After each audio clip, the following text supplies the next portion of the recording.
Je pense qu'il y aura beaucoup de conflits intergénérationnels. Je n'en connais pas l'issue. Mais il pourrait s'agir d'impression monétaire en fin de compte, car c'est un moyen très facile pour le gouvernement de résoudre ce problème. Les baby-boomers ont des actions à vendre. Quelqu'un veut-il de ces actions? Peut-être que dans une certaine mesure, veulent-ils cette grande maison de banlieue ou un appartement en ville? Je ne sais pas.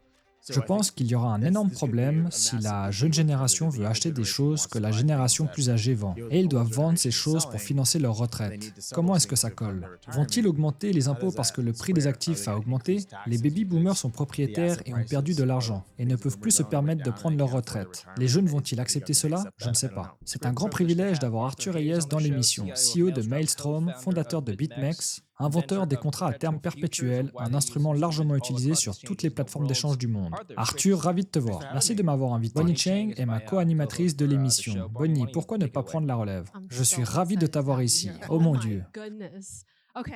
Bon, la première question concerne le dollar taïwanais. Notre banquier n'a pas pu expliquer pourquoi le dollar taïwanais a bondi de 10% en quelques jours par rapport au dollar américain. Pouvez-vous? Ouais, donc c'est assez intéressant. Je ne rentrerai pas trop dans les détails, mais en gros, il y a des articles intéressants dans le FT par Brad Setzer, je crois, et un autre économiste essentiellement documentant les assurances-vie taïwanaises sont probablement parmi les institutions les plus riches du monde qui ont investi à l'étranger. Et essentiellement, Taïwan est évidemment un grand centre industriel mondial de semi-conducteurs et tout ça. Mais le gouvernement et la Banque centrale ont pour politique de maintenir le dollar taïwanais à un niveau très faible. Et pour y parvenir, ils doivent créer des liquidités locales en dollars taïwanais, ce qui explique évidemment pourquoi les appartements sont si chers à Taipei. Et ils accumulent des dollars, mais ils ne veulent pas avoir mauvaise réputation, comme des manipulateurs vis-à-vis du gouvernement des États-Unis. Ils prennent donc tous ces dollars et les transfèrent sur des assurances-vie taïwanaises. Et ces assurances-vie achètent ensuite des obligations et concluent toutes sortes de produits dérivés structurés avec de grandes banques. Essentiellement, ils sont fortement exposés aux obligations du Trésor américain. Et aussi, de nombreux fonds spéculatifs aiment se financer en dollars taïwanais, en raison de cette faiblesse persistante encouragée par le gouvernement. Ensuite, ils s'engagent dans des opérations spéculatives. Et donc, que s'est-il passé la première semaine de mai? C'est qu'il y a eu cette peur qui, oh mon Dieu, et si les assurances-vie taïwanaises commençaient à se retirer du marché des bons du Trésor en prenant cet argent et en le rapatriant en dollars taïwanais? En gros, beaucoup de ces fonds spéculatifs ont abandonné leurs opérations spéculatives et ont été stoppés. Et c'est pourquoi vous avez constaté une variation de 6 ou 7% du dollar taïwanais. Et je pense que les autorités ne voulaient pas intervenir et créer plus de monnaie à Taïwan pour inverser ces flux. Parce qu'elle voulait montrer à l'équipe Trump, lors des négociations, que nous n'allons pas laisser notre monnaie continuer à s'affaiblir. Nous acceptons le fait que nous allons devoir laisser le dollar taïwanais se renforcer, et je pense que c'est la raison pour laquelle il y a eu cette variation massive du dollar taïwanais. Et je m'attendais à ce qu'il continue de se renforcer au fil du temps. Pensez-vous que cela va se produire dans d'autres pays d'Asie? Oui, et cela a déjà commencé. On l'a vu en Corée du Sud. On le voit dans une certaine mesure à Singapour, en Malaisie et en Thaïlande. N'importe lequel de ces pays qui mènent des programmes persistants de faiblesse monétaire accumule des dollars dans leurs réserves en investissant à l'étranger. Cet argent revient. Et vous avez dit qu'un contrôle des capitaux allait être mis en place aux États-Unis. Oui. Sur les investissements étrangers? Je pense donc qu'ils vont commencer par supprimer la taxe d'exonération à la source. On parle déjà de cela où les étrangers ne paient pas la taxe des 30% comme le font les Américains, percevant des intérêts sur leurs obligations. Ils vont donc supprimer cela. Et donc, ça va vouloir dire que, peut-être que ce bon du Trésor n'est pas si attrayant, et je ne vais pas l'acheter. Je vais acheter une autre chose. Je pense donc que cela va commencer à se produire. Est-ce que cela signifie un crash boursier? Non, car ils imprimeront de l'argent pour s'assurer que tous les étrangers qui partent, ils remplaceront cela par de la monnaie imprimée. Eh bien, à ce propos, au début de l'année, on a vu les obligations chuter, tout comme les actions et le Bitcoin. Les rendements ont également augmenté. Je me demande donc si les contrôles de capitaux vont recréer ce genre de scénario où toutes les classes d'actifs baissent légèrement et il y aura essentiellement moins de liquidités aux États-Unis. Je pense que cela se fera progressivement et donc vous n'allez pas voir cette réaction instinctive. Je pense que l'administration Trump l'a compris. Ces changements massifs vont créer des conséquences qu'ils n'apprécient pas, ce qui augmentera la volatilité du marché obligataire, des dysfonctionnements, etc. Donc si les contrôles de capitaux doivent être mis en place progressivement, ils savent qu'ils doivent les remplacer par des achats soit de la Fed, soit du Trésor, soit du système bancaire, soit un autre acteur du secteur privé qui est autorisé à créer du crédit à très bas prix et donc forcer ces étrangers qui seront contraints de vendre ces actifs. Les actions ont retrouvé une corrélation avec les rendements du 10-year, tout comme Bitcoin. Voyez-vous une corrélation entre ces trois classes? Non, je pense qu'il y aura un certain risque lié à ces événements et que la volatilité du marché obligataire s'accentuera. Je pense que le Bitcoin s'imposera comme une protection contre cela. Tu as dit un jour, achète tout, longue vie au Chai America. Et ensuite, tu parles de leur rupture. Vont-ils se marier ou rompre? Je pense qu'ils vont rompre avec le temps, mais ça ne sera pas aussi rapide que certains le pensent. Ce qui est, ça pourrait prendre des décennies. Oh, je vois, d'accord. Alors dites-moi en plus sur ce qui se passe si l'argent étranger quitte le système mondial, à quoi cela ressemble-t-il? Eh bien, si l'argent étranger était investi aux États-Unis parce que les marchés américains ont été plus performants, qu'il s'agisse d'actions, d'obligations ou de biens immobiliers, et si cet argent part et revient sur les marchés locaux, alors les marchés américains ne se portent pas très bien. Et peut-être vaut-il mieux détenir des actions taïwanaises ou indonésiennes ou des actions thaïlandaises ou d'autres marchés émergents. Des pays vont dire, bon, nous sommes obligés de rapatrier cet argent. Nos monnaies valorisent nos consommateurs qui s'enrichissent car ils peuvent désormais acheter plus de choses et peut-être que les gens voudront construire des entreprises nationales pour soutenir cette économie. Et le projet de loi sur les stablecoins, est-ce un moyen de forcer les émetteurs à acheter davantage des bons du Trésor? Je ne pense pas. Je pense que c'est une façon de permettre aux banques de se livrer au même type d'échange que Tether. Et donc, si je suis une banque et que je peux désormais créer mon propre stablecoin, je peux essentiellement effectuer des dépôts à zéro coût. Et puis, s'ils suppriment l'exemption du ratio de levier supplémentaire, je peux acheter un bon du Trésor et je peux capter 100% de ce revenu. J'ai entendu cet argument de la part d'un des propriétaires de la bourse. Il a dit, les autres pays ne devraient pas vraiment faire autant d'efforts, car les États-Unis ont déjà gagné cette guerre des crypto-monnaies ou du Bitcoin. Car l'actif sous-jacent ou la façon dont les gens achètent des Bitcoins est en USDT, et c'est de l'USD. Je ne pense pas. Je veux dire, le plus grand marché générateur de revenus au monde pour les crypto-monnaies, c'est celui des traders coréens. Donc, je ne suis pas vraiment sûr que l'Amérique a gagné quoi que ce soit. C'est juste un acteur de plus dans le jeu. Oh mon Dieu, j'aimerais poser une question sur le marché coréen maintenant. C'est un truc de dégène. As-tu passé du temps avec Do Kwon récemment? Non, je plaisante. Très bien. Passons au marché du Bitcoin et ensuite on passera avec Bonnie sur des questions macroéconomiques. Vous en avez beaucoup parlé dans la presse, mais donnez-nous une estimation de temps qui permettra au Bitcoin d'atteindre le million d'ici 2028. Vous avez parlé de 250K d'ici la fin de l'année. Est-ce toujours le cas? Avez-vous changé des choses? Oui, je pense qu'on atteindra les 250 000 d'ici la fin d'année. Ce sera volatile en cours de route, évidemment, mais c'est un peu mon objectif de cours de fin d'année. Et puis, $1 million en Bitcoin, c'est ce qui, je suppose, est le reflet de la façon dont ils vont imprimer. Je pense autour des 9 000 milliards de dollars d'ici là. Et ce sont le gouvernement, les entités de soutien autorisées à créer des prêts hypothécaires aux États-Unis, ils imprimeront 5 000 milliards de dollars.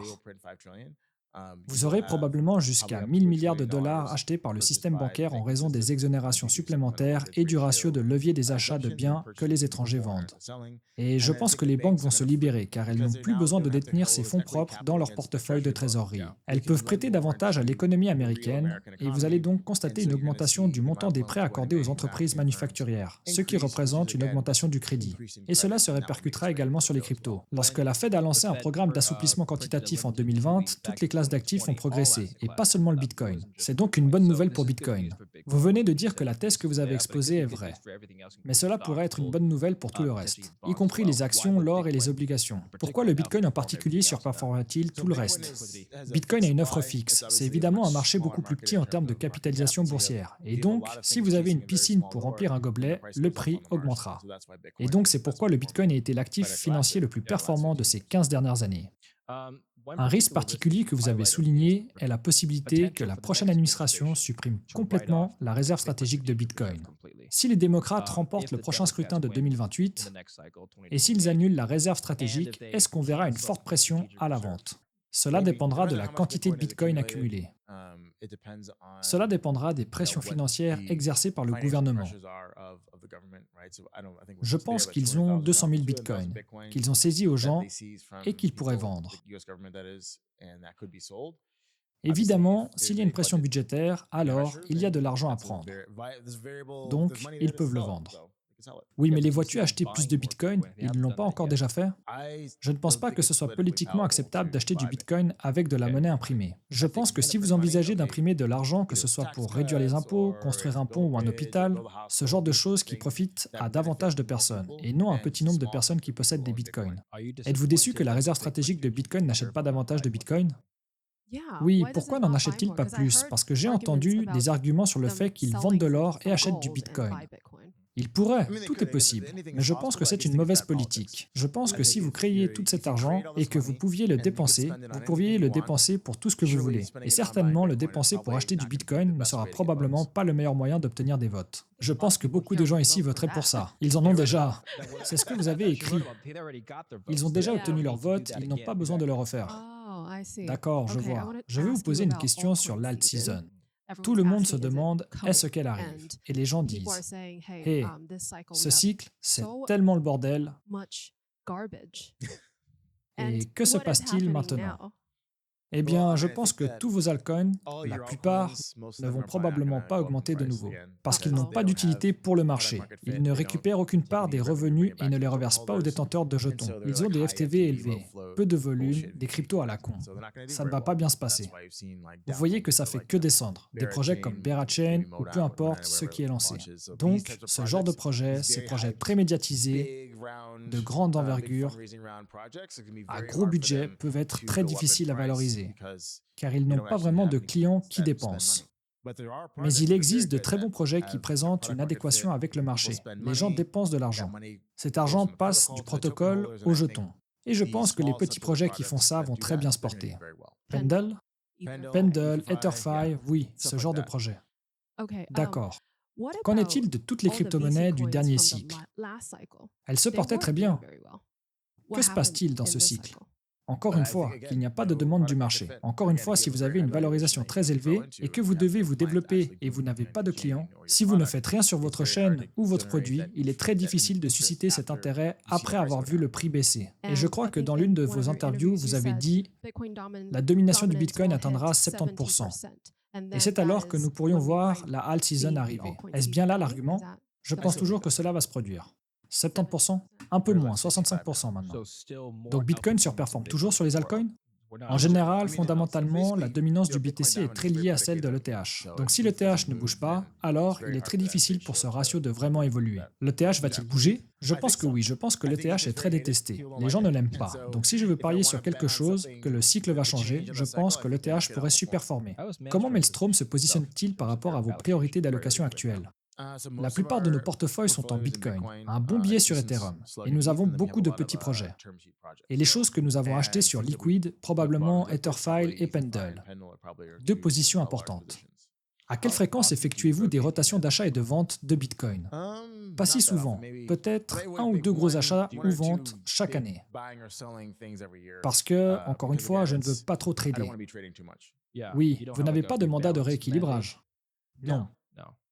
Il n'y a pas de mandat. Un mandat surperforme Bitcoin. Donc si nous pouvons investir dans un nouveau projet et qu'il surpasse le capital Bitcoin que nous avons dû vendre pour investir, c'est une bonne chose. Ensuite, nous achèterons plus de Bitcoin avec nos bénéfices. Nous avons parlé à de nombreux Bitcoin Maxi qui disent que la seule façon de surperformer le Bitcoin est d'acheter plus de Bitcoin. Eh bien, je pense que c'est faux, car on pourrait évidemment... Sur quelle période? Solana était à 7 $ et il est monté à 300 $. Si vous investissez tout votre argent dans Solana à 7 $ et que vous le revendez à 300 $, vous aurez certainement surperformé Bitcoin sur cette période. Mais à long terme, je ne suis pas assez intelligente pour trader cette différence. D'accord, vous êtes le pionnier du marché des échanges. Et je pense que beaucoup de plateformes d'échange centralisées vous doivent de la gratitude, car je dirais que 90% de leurs revenus proviennent des transactions surperpétuelles. En ce moment, on voit apparaître des DEX comme Hyperliquids. Et le jeton fonctionne très bien. Mais il y a eu cet incident du Jelly Jelly Meme Coin, et cela a déclenché la discussion suivante. Si en fait c'est décentralisé et que des échanges centralisés peuvent vous tuer avec 10 millions de dollars, alors est-il toujours sûr d'utiliser des DEX comme ça? Eh bien, je pense que c'est probablement moins décentralisé que ce qu'ils annonçaient. Et il semble que les responsables d'Hyperliquid aient décidé de préserver le pouvoir d'achat de leur HLP, plutôt que de suivre les décisions du marché avec la liquidation du Jelly Jelly token. Donc, d'un côté, oui, ce n'est pas très décentralisé. D'un autre côté, c'est comme « Oh, eh bien je suppose, ils se soucient vraiment de ce HLP, qui est le filet de sécurité pour beaucoup de marchés. Donc je me sens plus à l'aise pour trader là-bas. » Parce qu'au final, les traders ne se soucient pas de la décentralisation. Ils veulent juste de la liquidité et une belle gamme de produits à trader. Donc, Hyperliquid offre cela de manière décentralisée. Alors très bien, tradons ici. Et de nombreuses plateformes d'échange centralisées se tournent vers le paiement. Est-ce que c'est la prochaine étape évidente? Comment voyez-vous l'évolution de ce marché dans 10 ans? Je pense qu'actuellement, c'est un marché parfaitement concurrentiel. Personne n'innove sur les produits et tout le monde partage les mêmes frais. Tout cela se résume au marketing. C'est très difficile de rester dans le marché des échanges décentralisés, surtout maintenant, surtout si vous êtes aux États-Unis. Et maintenant, toutes les banques vont proposer les mêmes services de courtage. Je pense donc qu'il sera très difficile pour Coinbase de conserver leur marge de profit si JP Morgan autorise ses clients à acheter du Bitcoin. En parlant de Coinbase, plusieurs grandes plateformes d'échange ont été introduites en bourse au cours des dernières semaines. Cela déclenche une nouvelle tendance pour les crypto-monnaies qui deviennent également courantes dans le S&P 500. Coinbase est coté au SP 500, donc deux questions. Je vais commencer par ma première partie. Pensez-vous que tous les investisseurs du S&P doivent désormais être conscients du fait qu'ils sont indirectement exposés au Bitcoin via le SPX? Je ne pense pas qu'ils s'en soucient, n'est-ce pas? Beaucoup de gens investissent simplement dans l'indice. Ils possèdent donc un ETF et l'ETF possède beaucoup de choses, n'est-ce pas? Cela peut correspondre ou non à leur sensibilité, mais ils s'en fichent. Ils veulent juste être dans l'index. On voit bien que les plateformes d'échange centralisées deviennent plus courantes. On voit bien un scénario où elles commencent à siphonner les dépôts des particuliers auprès des grandes institutions financières comme JP Morgan et les banques du monde.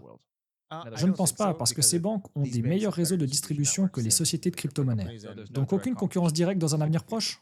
Il y a bien une concurrence directe. Si JP Morgan propose d'acheter du Bitcoin et que Coinbase fait pareil, c'est donc le même Bitcoin que l'on peut acheter. Donc on en vient juste aux frais. Et JP Morgan peut proposer un trading sans frais, car il gagne beaucoup d'argent ailleurs par rapport à d'autres placements de la banque, par rapport à Coinbase, qui pourrait proposer 0% de frais de trading. Je ne sais pas. Je ne suis pas un expert des revenus de Coinbase, mais j'imagine qu'une grande partie des revenus provient de cette activité de courtage à très forte marge qu'ils exploitent. Et donc, si JP Morgan ou Bank of America affirment que le trading de Bitcoin est sans frais, apportez vos soldes ici, apportez vos dépôts bancaires ici. Alors, que va faire Coinbase? Bon, d'accord. Alors, le directeur général de JP Morgan, Jamie Dimon, a bien dit qu'il autorisait les gens à acheter des bitcoins. Il ne va pas les garder. Si vous deviez créer un autre BitMEX aujourd'hui, comment vous prépareriez-vous à concurrencer TradFi, à trader dans leur espace crypto? Je serais encore plus dégène. Je ne chercherai pas à concurrencer le trading de bitcoin. Intéressant. Quand vous dites aller plus dégène, qu'est-ce que cela signifie? Les meme coins. C'est-à-dire sur les lancements. Je pense qu'il y a des choses que les gens peuvent faire pour améliorer les processus de création. Je pense donc qu'il y aura beaucoup de revenus à gagner là-bas. La concurrence sur le Bitcoin en dollars américains, le trading qui sera à nouveau à faible marge. Un marché très concurrentiel. Peux-tu expliquer ce qu'est un meme coin à ma mère? La culture du trading. Oh, j'aime bien. D'accord. Je crois que dans votre conversation avec Anthony Pompliano, vous parlez de la génération plus âgée qui est riche et qui essaie de vendre ses actifs à la nouvelle génération pour sa retraite. Mais la nouvelle génération n'achète pas trop ce genre de choses. On paye pour de l'expérience. Comment cela se passe-t-il? Il sera intéressant de voir comment la réglementation évolue pour les cryptos, n'est-ce pas? Ou tout autre actif numérique, parce que les baby-boomers ont des actions à vendre. Quelqu'un veut-il ces actions? Peut-être que dans une certaine mesure, il veut cette grande maison de banlieue ou un appartement en ville. Je ne sais pas. Donc je pense que cela va poser un problème majeur. Si la jeune génération veut acheter des choses que l'ancienne génération vend et qu'elle doit les vendre pour financer sa retraite. Comment cela fonctionne-t-il? Vont-ils augmenter les impôts parce que le prix des actifs ont baissé et qu'ils ne peuvent plus payer leur retraite? Alors, ils vont taxer davantage les jeunes pour financer leur retraite. Les jeunes vont-ils l'accepter? Je ne sais pas. Et si vous deviez deviner? Je pense qu'il y aura beaucoup de conflits intergénérationnels. Je ne connais pas l'issue. Ça pourrait être de l'impression monétaire à la fin de la journée, non? Parce que c'est très facile pour le gouvernement de résoudre ce problème. Tout mène à l'impression monétaire. En gros, c'est la solution à tout. L'impression monétaire entraîne-t-elle une hausse de l'activité des gènes? Oui, parce que, encore une fois, si vous n'avez pas beaucoup d'actifs financiers et que vous regardez toute cette inflation se produire autour de vous, vous devez utiliser davantage d'effets de levier et un peu d'épargne pour vous en sortir. Pourquoi il y a moins d'intérêt pour les dégènes aujourd'hui qu'en 2021? Mais quel était votre intérêt au final? L'intérêt des particuliers pour les altcoins est en fait, certaines personnes suivent également le volume des chaînes crypto. Le volume d'audience est nettement inférieur maintenant qu'il y a 4 ans, malgré le fait que Bitcoin et bien d'autres ont fait de nouveaux ATH. Encore une fois, je pense que beaucoup de ces cryptos n'ont pas très bien performé. Leur prix était mal fixé. Ils étaient trop chers. Et puis, les fondamentaux réels. Alors que vous avez dit, bon, votre lancement, le battage médiatique est terminé. Bon, où sont les clients? Où sont les revenus? Oh, nous n'en avons aucun. Mais cette chose est un 5 milliards de FDV. Comment peut-on multiplier ce montant par 10? C'est juste difficile. Donc, on passe de 5 à 50. C'est plus facile de faire un x 10 de 100K à 1 million en termes de prix marginal. Je pense donc que c'est juste que le prix est trop élevé. Est-ce tiré par les cheveux de dire que le Bitcoin est devenu un instrument institutionnel et que les particuliers ne s'y intéressent plus? Non, je suis sûr qu'il y a beaucoup d'intérêt de la part des particuliers pour le Bitcoin. Il a été performant et c'est le plus facile à comprendre. Vous avez passé beaucoup de temps en Asie et je veux savoir ce que vous avez appris de l'Asie en matière d'argent et d'investissement. La situation est très différente de celle des États-Unis. Ne faites pas confiance au gouvernement. Je pense qu'aucun Asiatique ne fait réellement confiance à son gouvernement. Et donc, ils sont beaucoup plus sceptiques et ils épargnent de différentes manières. Évidemment, l'or est important. En Asie, l'investissement immobilier, ce genre de choses. Mais je pense que la mentalité est tout simplement différente. Ils sont plutôt dégènes ou conservateurs? Cela dépend à qui vous posez la question. Je pense que cela concerne toute une gamme de personnes. Pourquoi les Coréens traitent-ils autant? Donc, une culture du jeu très développée, une grande homogénéité ethnique et très peu d'opportunités pour la plupart des individus d'échapper à une vie de merde. Ils sont très instruits, mais il n'y a pas d'emploi qui rapporte vraiment de l'argent en Corée. Donc, soit ils négocient des actions, soit ils négocient des crypto-monnaies. Tout le monde essaye de prendre de l'avance parce que c'est une course effrénée en Corée. Qui organise les meilleures fêtes en Asie? Les meilleures fêtes d'Asie? Je ne suis pas allé à Taïwan depuis un moment. Je dirais Taipei. C'est la bonne réponse, mec. Eh bien, il parle à deux Taïwanais. Il n'y a qu'une seule bonne réponse, en fait. Et il va en plus à des fêtes locales, comme celles auxquelles je ne suis jamais allé. Oh mon Dieu. Je pense qu'on en a appris pas mal sur Arthur aujourd'hui. Je vais revenir au marché pour une dernière question. L'intérêt pour les contrats à terme sur Bitcoin a atteint des niveaux sans précédent récemment. Je crois 80 milliards de dollars le 22 mai, 15 milliards de dollars d'augmentation en seulement 5 jours. Cela met en évidence un effet de levier sans précédent. Quel est le signal pour vous? Un intérêt accru pour ce secteur, n'est-ce pas? Évidemment, nous avons atteint un ATH. Et évidemment, nous avons ouvert davantage de positions à effet de levier en pensant que nous allions dépasser les syndicats beaucoup plus vite. D'après votre expérience passée avec BitMEX, quand les contrats à terme montent en flèche, que se passe-t-il ensuite? Je pense que nous devons observer une expansion. Alors, quel est l'avantage du Bitcoin par rapport aux autres? Et donc, je ne pense pas que ce soit extraordinaire pour l'instant. C'est environ 10%. Existe-t-il des indicateurs sur BitMEX en particulier qui signalent un important mouvement du marché prochainement qui soit assez fiable? Non, je n'ai rien identifié, mais je n'ai pas regardé d'aussi près. Super. Pourriez-vous partager brièvement votre inspiration et comment vous êtes arrivé sur les perps? En gros, mes cofondateurs et moi avons répondu à tous les tickets d'assistance et nos clients n'ont pas compris les contrats à terme. Ils ne comprenaient pas pourquoi le prix était différent du prix spot. Ils ne comprenaient pas pourquoi ils étaient expirés. Alors nous nous sommes demandé, peut-on créer un produit sans date de péremption mais à fort effet de levier? C'est ainsi que nous avons décidé de créer le swap perpétuel. Nous avons donc peaufiné le produit jusqu'à que nous trouvions le produit que tout le monde connaît et que nous avons lancé en mai 2016. La plupart des gens l'ont détesté pendant un temps, mais ensuite, avec le temps, ils ont commencé à l'échanger. Ils ont résolu le problème pour nous. Et tradez-vous sur les futurs? Non. Les raisons? Je n'utilise pas d'effet de levier. Si j'achète quelque chose, je l'achète au comptant. Et vous, vous encouragez les gens aussi? J'encourage les gens qui ont du temps à consacrer et qui sont bons dans leur domaine. Il n'est pas conseillé de trader en utilisant l'effet de levier si vous n'avez pas le temps et que vous n'avez pas la patience. D'accord. Supposons que j'utilise des futurs. À quoi ne devrais-je pas penser en premier? Est-ce le risque, la taille de la position? À quoi? Ayez un objectif. Quel est votre objectif? Je veux gagner ce pourcentage. Et quelle est votre faiblesse? Quel est votre avantage? Quand clôturer? Quand ajoutez-vous? Ayez un plan avant de commencer à trader, car alors les émotions prennent le dessus et vous ferez une erreur. Dernière question pour moi. Quelle est la prochaine étape pour Maelstrom? De nouveaux projets, une nouvelle expansion? Nous lançons donc une activité de rachat. Nous levons des capitaux auprès d'investisseurs et achetons des entreprises crypto spécifiques avec une refonte de la direction. On se concentre sur l'ajout de nouvelles sources de revenus, puis l'introduction en bourse de ces entreprises, probablement via une SPAC aux États-Unis. Nous avons identifié un objectif que nous allons atteindre prochainement pour lever des fonds et, espérons-le, vraiment augmenter les résultats de cette entreprise. Pouvez-vous nous donner plus de détails? En fait, je ne peux pas encore, mais ça sera très clair très bientôt lorsque nous signerons cette transaction. Sans trop de détails, quel type d'entreprise et quel type d'opération vous intéresse? Nous nous intéressons donc aux entreprises qui ont un flux de trésorerie très positif. C'est donc celle que nous recherchons. Ça rapporte actuellement beaucoup d'argent. Un cash flow positif et on l'obtient à un prix très correct sur les bénéfices avant intérêt. D'accord, donc ne serait-ce pas comme un business angel? Non, ce n'est pas un business angel. Comment choisissez-vous personnellement un altcoin? Que regardez-vous? Le récit. Et maintenant, tout est une question de trésorerie. Alors, générez-vous beaucoup de flux de trésorerie? En tant qu'investisseur, est-ce que je ne peux pas être rémunéré en vous soutenant et en détenant votre crypto-monnaie? Et pas la valorisation? Eh bien, pour les premières phases, nous avons des plafonds sur le montant que nous allons payer. C'est très précis, mais sur les futurs, pour moi, c'est vraiment une question de flux de trésorerie. Ne trouvez-vous pas que les récits changent trop vite? C'est très difficile à suivre. C'est vrai, mais si vous payez le juste prix, cela n'a pas d'importance. Si vous payez un prix suffisamment bas, si le produit est lancé, vous gagnerez probablement de l'argent. Mais si vous payez un prix élevé en poursuivant le récit et en essayant d'être dans chaque grosse affaire, alors vous perdez de l'argent. Quel est votre plat asiatique préféré? Mon plat asiatique préféré? Je dois probablement dire prawn mee. Qu'est-ce que c'est? Prawn mee. Prawn mee. Oh, d'accord, ouais, les Vietnamiens. C'est singapourien. Oh, Singapour, d'accord. Il faut que je rattrape mon retard dans la cuisine d'Asie du Sud-Est. Oh mon Dieu, David. Sur ce, allons manger un peu de cuisine asiatique avec elle un de ces jours. Merci à tous. Oui, c'était vraiment sympa.